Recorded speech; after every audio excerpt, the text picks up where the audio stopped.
Assalamualaikum warahmatullahi wabarakatuh. Alhamdulillahirrabbilalamin. Wassalatu wassalamu ala asrofil anbiya wal mursalin Sayyidina Muhammadin wa ala alihi wa ashabihi ajma'in. Asyhadu an la ilaha illallah wa asyhadu anna Muhammadan abduhu wa rasuluh amma ba'du. Yang kami hormati dan kami muliakan pemirsa Tribuners khususnya yang beragama Islam dimanapun berada, Alhamdulillah. Puji syukur kita panjatkan kehadiran Allah Subhanahu wa Ta'ala. Kita berjumpa kembali dalam program yang sangat luar biasa hari ini, yaitu Mutiara Islam Tribun Medan bersama Transitive Learning Society, Gerakan Total Produksi untuk Indonesia. Bersama saya, Sri Sukma Wulandari. Adapun tema yang pada pagi hari ini yang kita bawakan yaitu tentang spirit generasi milenial menjaga keutuhan NKRI. Saat ini telah hadir bersama kita narasumber yang nantinya akan memberikan pencerahan dan juga wawasan terkait dengan tema kita pada pagi hari ini.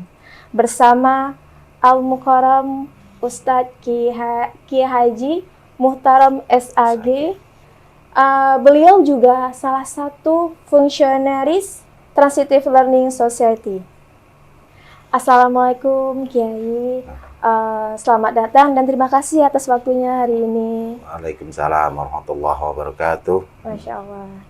Nah, sebagai generasi muda yang hidup dan tinggal di Indonesia, kita harus memiliki kepekaan dan kepedulian terhadap tanah air.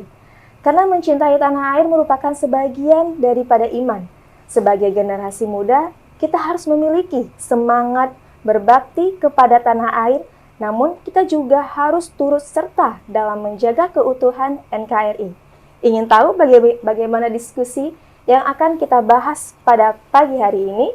Mari kita simak obrolan langsung dan bincang-bincang langsung bersama Kiai Haji Muhtaram SAG.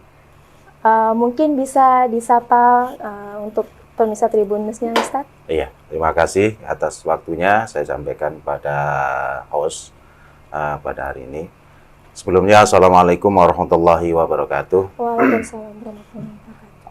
Alhamdulillah, wassalatu wassalamu ala rasulillah, la hawla wa la quwata illa billah. Allahumma salli ala Sayyidina Muhammadin al-Fatih, lima uhliku al-khatim, lima sabaq wan nasirul haqqi bil haqqi wal hadi ila suratikal mustaqim, wa ala alihi wa sahbihi haqqa qadri wa miqdaril azim.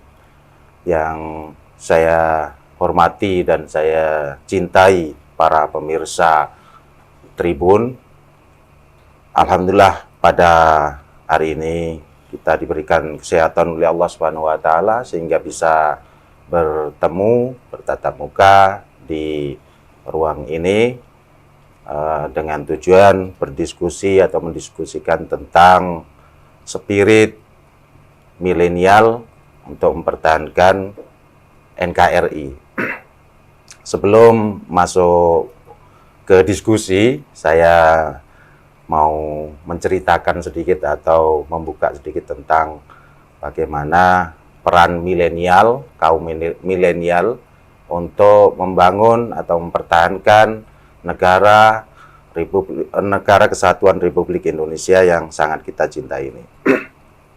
Sebelum kita membahas lebih jauh, kita perlu ketahui bahwa generasi milenial adalah generasi yang kelahirannya pada tahun 1981 sampai 1994. Ada yang mengatakan sampai tahun 2000. Jadi generasi-generasi yang lahir di saat zaman globalisasi itu meluncur atau memasuki zaman globalisasi. Nah, ini tentu berbeda dengan generasi sebelumnya, yaitu generasi yang sebelum ada teknologi internet dan sebelum globalisasi itu masuk ke negara kita. Itu di era globalisasi ini tentunya banyak akses informasi, banyak akses pengetahuan, ilmu dan sebagainya yang sangat mudah didapatkan atau diperoleh oleh generasi milenial ini. Generasi milenial ini akhir-akhir ini menjadi pokok perbincangan di berbagai pihak karena banyak pemikiran-pemikiran atau semangat-semangat yang luar biasa yang dimunculkan kaum milenial. Jadi kalau kaum milenial mempunyai visioner yang sangat bagus, kemudian mempunyai jiwa-jiwa entrepreneur dan sebagainya. Namun ada juga sedikit kekurangan, yaitu diantaranya termasuk masalah norma-norma dan akhlak dan sebagainya, yang itu ada sebagian orang menganggap sebagai hal yang negatif bagi generasi itu sendiri. Tapi secara pribadi saya melihat sah-sah saja, karena pendapat saya itu begini, bukan pendapat saya mengutip dari salah satu pendapat, itu anak itu sebenarnya bukan anak kita, tapi anak zamannya. Yang artinya kita tidak mungkin memaksakan satu generasi atau generasi milenial ini menjadi generasi veteran atau generasi yang terdahulu. Dia akan mengikuti apa. Nah, bagi saya pribadi itu oke lah. Mereka mempunyai kreativitas, punya visi, punya misi, itu silahkan. Kita sebagai orang tua harus tetap mendampingi agar anak-anak atau generasi milenial ini tidak keluar dari rel atau jalurnya. Cuman sebatas itu sih yang bisa dilakukan oleh kaum tua seperti saya atau generasi Z-nya ya. Generasi Z itu kelahiran di atas 1960 kalau nggak salah sampai 80-an. Jadi efek yang ditimbulkan oleh globalisasi ini adalah dengan banyaknya informasi yang masuk, sehingga generasi milenial ini tidak sempat lagi menyaring atau memvalidasi informasi atau ilmu-ilmu yang diterimanya. Nah, ini yang perlu diawasin sedikit, karena kaum milenial ini mempunyai watak karakteristik yang berbeda, yang agak kurang menerima kritikan. Semangatnya kuat, tapi dikritik kurang bisa menerima karena dia merasa ini adalah jiwa saya, kan seperti itu. Jadi ilmu-ilmu atau pengetahuan yang diserapnya itu sampai tidak terkontrol, tidak tervalidasi, akhirnya diterima oleh generasi milenial ini, kemudian disebarkan. Nah, yang lebih parahnya lagi, generasi milenial ini sekarang ini sukanya kan instan. Nah, semuanya mau instan, mau ngambil ilmu pun instan. Gitu. Sementara kita belajar satu bidang ilmu itu kan harus memerlukan waktu yang sangat panjang, sebagaimana yang gariskan atau disampaikan oleh Syekh Al-Zarnuji, kalau saya boleh mengutip, itu ada satu syair atau syair Arab, ala la tanalul ilma illa bisitatin, katanya. Kalian atau Anda kita tidak akan bisa mendapatkan ilmu kecuali dengan 6 hal atau 6 kunci. 6 kunci itu apa? Diteruskan, dukain wa khirsin wastibarin wa bulghatin wa irsadi ustadin wa tulizamani. Yang pertama adalah berakal atau cerdas. Kita kalau berakal, kita bisa dapat ilmu. Yang kedua, wa khirsin. Wa khirsin ini antusias atau hobi. Yang ketiga, wastibarin dan sabar. Kita harus gigih, tekun. Nah, ini kalau ingin mendapatkan ilmu, terutama ilmu agama. Wa bulghatin, kemudian sarana dan prasarana. Kalau sarana dan prasarana, insya Allah sekarang kayak kampus, majelis-majelis sudah banyak ada. Yang paling penting di garis bawahi adalah wa irsadi ustadin, kemudian bimbingan guru. Gitu.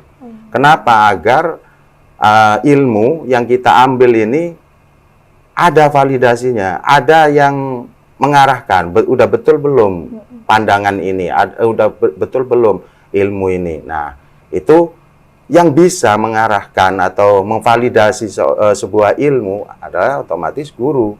Gitu. Guru, oh nggak betul, ini kurang begini, begini. Nah, irsadi ustadin ini penting. Memang boleh juga kita ngambil ilmu dari media seperti hal yang seperti ini boleh, bagus, dan itu memang zamannya sekarang boleh. Tapi tetap kalau ada kejanggalan atau ada keraguan, maka harus ditanyakan pada orang yang lebih ngerti. Yang terakhir yaitu watuli zamani, butuh waktu. Jadi harus ada proses. Kebanyakan kaum milenial ini yang tadi yang saya sebut mau instan, tidak mau ini. Pokoknya saya mau belajar ini, pokoknya saya baca satu malam, besok langsung pinter, jadi insinyur, jadi dokter, itu tidak akan mungkin.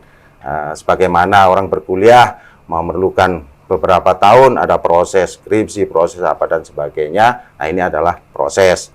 Inilah yang dimaksud oleh Syekh Al-Zarnuji itu watuli zamani, memakan waktu, ada waktunya atau memakan waktu yang panjang. Inilah yang bisa saya inikan.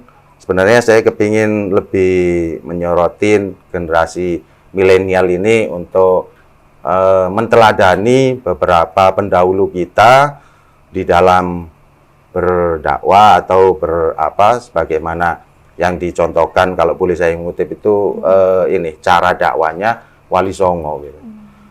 Dasar dari ini saya ngambil satu ayat, yaitu ya ayyuhalladzina stajibu lillahi wali rasuli idza da'akum lima yuhyikum gitu. Jadi dalam surat Al-Anfal ayat 26 itu diceritakan bahwa diperintahkan oleh Allah, hai orang-orang yang beriman, penuhilah seruan Allah dan Rasul-Nya menyeru kamu pada suatu yang menghidupkan kamu. Jadi kita berdakwah itu berdakwah yang memberikan, yang menghidupkan, yang menjadikan hidup itu semakin hidup. Itu kayak salah satu iklan ya. Jadi membuat hidup semakin hidup. Sementara sekarang kita terkadang lupa juga, kebanyakan kita yang ngajak hidup tapi dengan cara seakan-akan kayak mau mati gitu. Semua salah, semua nggak benar. Jadi inilah salah satu yang harus diteladani atau diambil hikmahnya oleh para generasi milenial di dalam berdakwah atau di dalam berinteraksi ya, bermasyarakat. Kita harus bisa menerima perbedaan-perbedaan di masyarakat dengan tanpa harus menjustis ke salah satu kaum atau ras dan sebagainya. Nah, di situ juga nanti pada endingnya adalah itulah bagaimana caranya kita merawat dan menjaga NKRI, mencintai tanah air.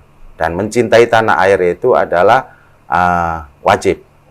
Kalau pandangan saya itu wajib, karena tanpa tanah air kita tidak duduk. Ya, kalau tanpa tanah air berarti kita tunawisma, kita tidak punya tempat.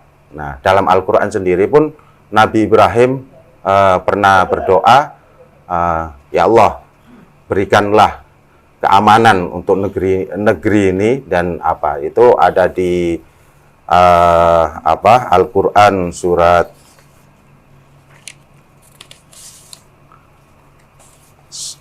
ada di dalam ayat wa idz qala Ibrahim rabbi ja'al hadza balatan aminan warzuq ahluhu minas samarati man amana minhum billahi wal yaumil akhir.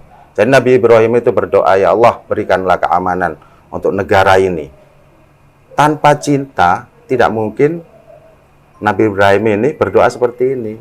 Karena saking cintanya Nabi Ibrahim itu berarti cinta tanah airnya, maka sampai dicetuskan atau berdoa, berikanlah keamanan negeri ini. Nah, ini adalah salah satu contoh yang harus kita teladani juga dan ini bersumber dari Al-Quran juga.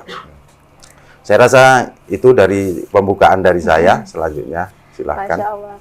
Udah hampir mencakup semua berarti nih ya Ustadz ya. Pemaparan yang luar biasa untuk kita semua. Jadi ini ada beberapa pertanyaan nih Ustadz. Yang pertama itu, dalam menerjemahkan spirit berarti roh dan semangat nih. Suatu keadaan yang melekat dalam jiwa anak muda, menyalurkan semangat pada hal-hal yang positif. Nah, berguna untuk bangsa merupakan perintah dari ajaran agama itu sendiri. Bagaimana nih menurut Ustadz menerjemahkan roh itu sendiri atau semangat untuk kita kalangan muda khususnya untuk dapat membangun bangsa dan negara ini, Ustaz? Untuk menerjemahkan semangat kecintaan kita kepada negeri ini, ya tentunya dengan seperti ini, dengan Tribun membuat konten, membahas tentang apa, ini adalah hal-hal yang positif. Karena kaum milenial ini lebih dekat dengan teknologi, dengan internet, tentunya banyak teknologi internet yang bisa dimanfaatkan untuk kebaikan. Jangan hanya untuk yang negatif, yang positif sangat banyak. Dan saya tahu betul banyak sekarang ini anak-anak muda sekarang membuat konten, sampai membuat program, membuat konten. Cuman mesti diingatkan juga kontennya yang positif lah, gitu, yang positif, yang mengandung ajakan, mengandung keilmuan. Nah, ini yang mesti diarahkan juga, gitu. Makanya kenapa tadi di awal saya mengatakan bahwa generasi milenial ini kalau bisa tetap didampingi juga oleh generasi di atasnya agar tidak keluar dari relnya. Jangan membuat konten sampai menyakitin orang, sampai membuat hoak dan sebagainya, itu kan kurang etis. Nah, ini adalah implementasi wujud dari kecintaan kepada NKRI. Tentunya itulah, Mbak, yang semestinya kita arahkan. Masya Allah. Nah, ini pertanyaan selanjutnya nih, Ustaz. Sekelompok anak-anak muda yang terlahir di Indonesia memiliki visi, misi, dan juga tujuan nih pastinya untuk tetap setia dan menjaga keutuhan NKRI kita. Dan sekelompok orang dengan seiringnya disebut dengan gerakan ekstrim dan radikal. Nah, kita tahu nih Ustadz, pada tahun 2020 ini 30% penduduk Indonesia merupakan sekelompok milenial dan akan terus mendominasi hingga tahun 2035. Bagi Ustadz sendiri nih, melihat apa dampak dan langkah strategi yang harus dilakukan untuk mendorong atau mendongkrak potensi-potensi anak muda zaman sekarang agar lebih cinta dan berkorban untuk Ibu Pertiwi saat ini, Ustaz. Ya, jadi tadi ada sekelompok anak-anak Indonesia yang lahir di keutuhan ini memiliki visi misi tujuan untuk tetap serta menjaga keutuhan NKRI dari sekelompok orang yang sering disebut gerakan ekstremis atau radikal. Nah, ini selalu sering kita dengar kan, radikalisme dan sebagainya. Ini sebenarnya tidak lain dan tidak bukan adalah seperti yang saya sampaikan di depan tadi, karena begitu cepatnya, begitu banyaknya informasi yang kita terima tanpa kita validasi kebenaran. Nah, ini juga bisa menimbulkan kalau berbicara radikalisme ini sebenarnya kan agak gimana ya.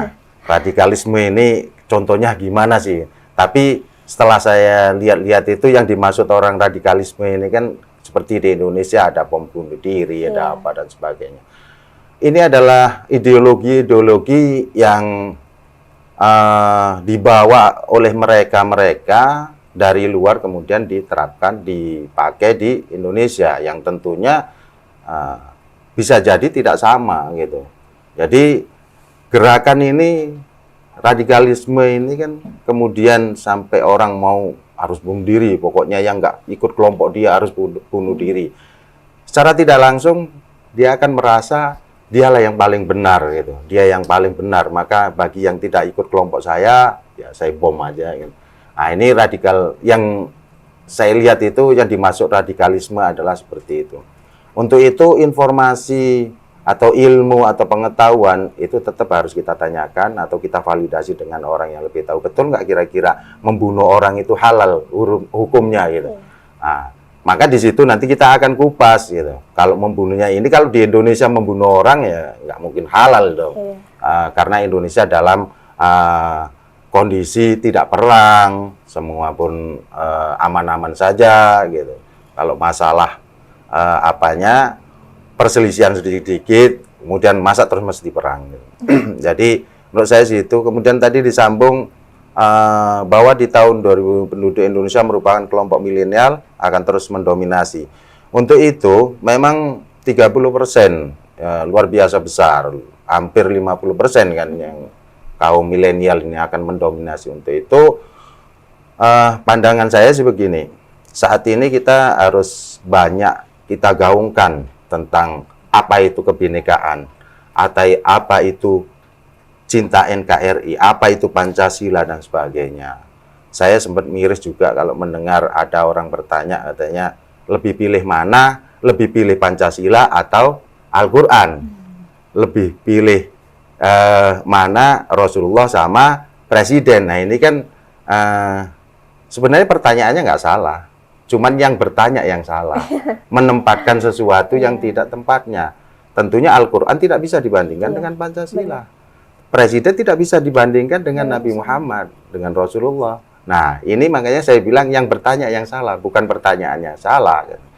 Jadi virus-virus seperti ini itu kan beredar belakangan ya, atau tahun-tahun kemarin itu sangat luar biasa. Ini yang harus kita halau. Bisa jadi di periode saya dulu, sewaktu SD itu kan ada pelajaran pendidikan moral Pancasila, namanya PMP, tapi nggak tahu sekarang katanya tidak ada lagi kan gitu. Ini harus lebih banyak kita dengungkan. Saya juga pernah dengar dari presiden kita juga ada semacam himbauan di TV itu harus menayangkan apa Garuda Pancasila, harus nyanyian apa itu. Nah, ini adalah upaya untuk mengenalkan kepada generasi-generasi milenial ini Indonesia Raya, nyanyian Indonesia Raya dan sebagainya. Tapi semangat menjaga NKRI ini sebenarnya, walaupun di kaum milenial itu saya yakin sangat luar biasa. Kalau ada aja orang mau membakar bendera merah putih, pasti marah. Nggak peduli anak kecil, pasti marah itu. Yakin saya itu pasti marah. Namun sekarang ini kita harus lebih membuat para kaula muda ini bagaimana agar dia ini bisa memproduksi hal-hal yang negatif untuk negara. Contohnya karena sekarang udah zamannya internet, zaman teknologi, banyak orang menjadi programmer tadi. Kalau nggak salah dulu saya pernah dengar juga ada buatan Indonesia semacam chattingan itu yang mereknya kalau nggak salah apa ya, boleh nyebut merek ini. Dulu itu kalau nggak salah IMO ya, IMO itu katanya buatan anak Indonesia, tapi nggak tahu kenapa tenggelam. Nah ini kan mesti kita pelajari lagi kenapa dia bisa tenggelam. Nah, harusnya hal-hal yang seperti inilah disupport, dikembangkan. Nah saya tahu betul di Indonesia ini memang ada sedikit permasalahan, kurangnya dukungan. Saya lihat banyak juga kreativitas dari anak-anak muda yang tiba-tiba hanya muncul di berita Tribun gitu. Besoknya udah hilang, tidak ada tindak lanjutnya. Nah ini tentunya pemerintah atau pihak-pihak terkait lah yang bisa membantu untuk mengesos. Kemudian kalau berhasil tentunya itu akan mengharumkan juga nama baik Indonesia seperti itu, Mbak. Berarti sebenarnya potensi anak muda zaman sekarang ini, khususnya anak muda Indonesia itu banyak gitu ya. Mulai dari kreativitasnya juga, Ustadz. Dan mereka ya tetap mengikuti dengan perkembangan zaman dari dulu hingga sekarang. Justru saya lihat itu anak sekarang itu justru lebih cerdas daripada yang dulu. Karena memang tadi sudah digambarkan sama peneliti itu tadi, katanya generasi milenial ini jauh mempunyai kecerdasan yang lebih gitu. Dan inilah harusnya yang kita pupuk. Cuman masalah tadi yang dibahas entah tentang moralitas apa dan sebagainya itu kan kita harus memberikan pendampingan. Kreativitasnya anak sekarang luar biasa gitu. Saya akui luar biasa. Saya lihat itu banyak itu orang sampai membuat apa roket dari apa botol air mineral, nah kayak gitu-gitu. Nah, sebenarnya kalau zaman saya itu paling ya bambu ya, bambu dilobangin dan itu dikembangkan. Cuman itu tadi kebanyakan masih stagnan ya, tidak dinampakkan. Nah, baiklah Ustadz, pertanyaan selanjutnya nih Ustadz.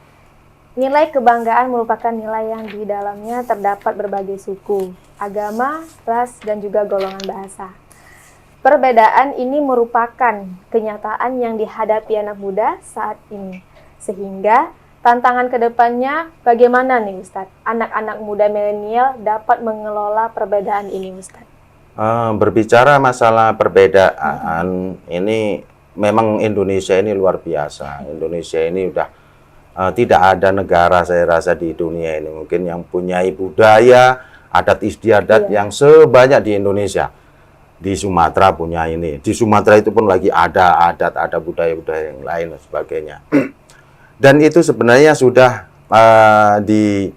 ini kan ada dalam Al-Qur'an surat An-Nahl ayat 93 yang bunyinya begini.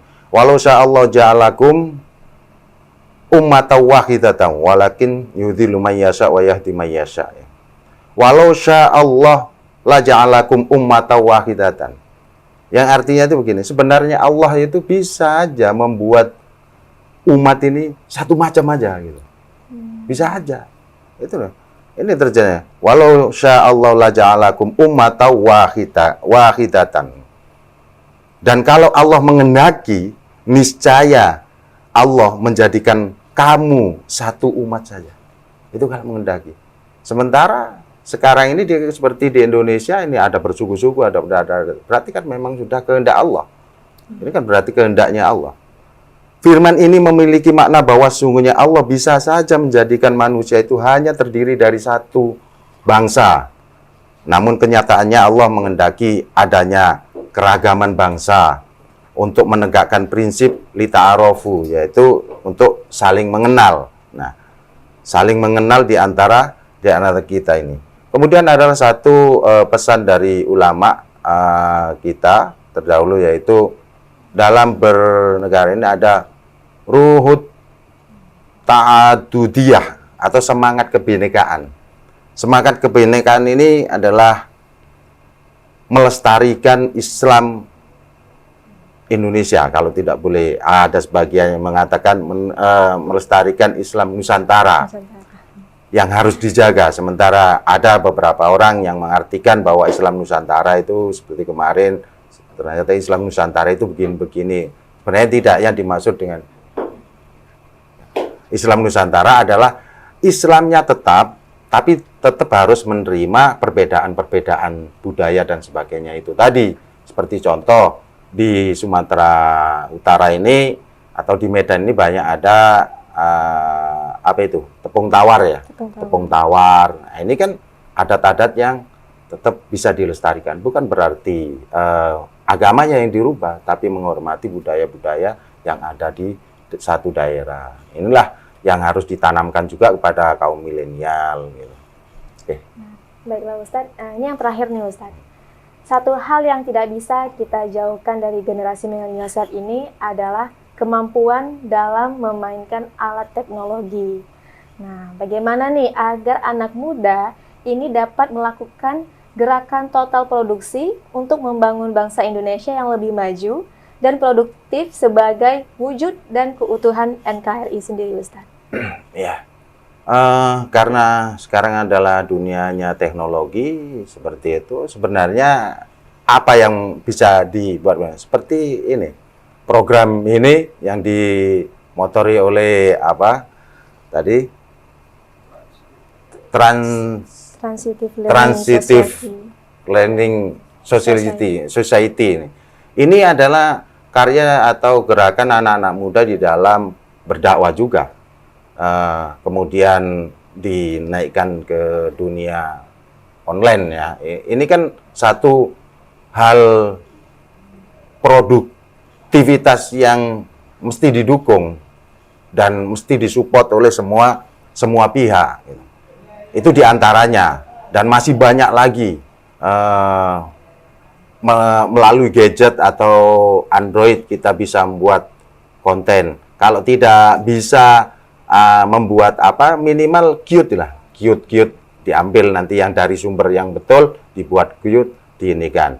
Itu yang bersifat dakwah. Kalau yang bersifat produktivitas, kita sudah banyak melihat juga hasil karya dari anak-anak muda yang sekarang sudah menghasilkan nilai ekonomi ya di Indonesia ini. Dan tidak kita pungkiri bahwa anak-anak muda kita sebenarnya sudah bergerak maju, sudah banyak bergerak untuk Indonesia. Tinggal dikembangkan lagi. Saya rasa itu nanti banyaklah ada pihak BLK atau apa bisa kerjasama, bagaimana cara ininya gitu. Ini sebenarnya sudah cukup bagus menurut saya, tinggal mengembangkan lagi, dan beberapa pihak yang berkaitan disupport lah gitu, maksudnya anak-anak kita yang apa seperti ini, yang punya kreativitas seperti ini gitu. Baiklah, berarti pemanfaatan teknologinya digunakan dengan sebaik mungkin ya Ustaz? Iya, jelas. Nah, teman-teman Tribuners Medan, demikianlah Permisa Tribuners, diskusi dan obrolan kita bersama Kiai Muhtaram Al-Ustadz. Semoga apa yang menjadi diskusi dan perbincangan kita tadi dapat menjadi informasi yang bermanfaat untuk kita dijadikan sebagai referensi dalam kehidupan kita sehari-hari. Ikuti terus program Digital Tribun Medan dan jangan lupa like, share, dan kontribusi dan komen sosial media kami baik dari Instagram, YouTube, Facebook, dan juga TikTok Tribun Medan. Terima kasih kepada narasumber juga atas waktunya dan seluruh pemirsa Tribuners yang telah menyaksikan acara kita hari ini. Kita berjumpa kembali di waktu dan program yang sama-sama setiap hari Jumat pukul 9 pagi, tentunya pada program Mutiara Islam Tribun Medan. Dan saya akhiri. Assalamualaikum warahmatullahi wabarakatuh. Waalaikumsalam warahmatullahi wabarakatuh.